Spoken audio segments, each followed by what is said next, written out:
Watertight integrity. Watertight integrity is the ability of the ship to prevent water from entering or speeding inside its hull.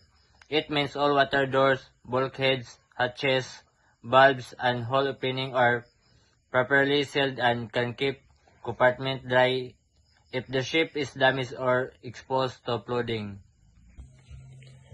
Importance of watertight integrity. Prevents sinking. It stops seawater from flooding multiple compartments, helping the ship stay afloat even if one section is damaged. Maintain stability. Limits water ingress so the ship does not become unstable or capsize. Increases survivability accident. In case or collisions or grounding intact, watertight compartment can contain flooding.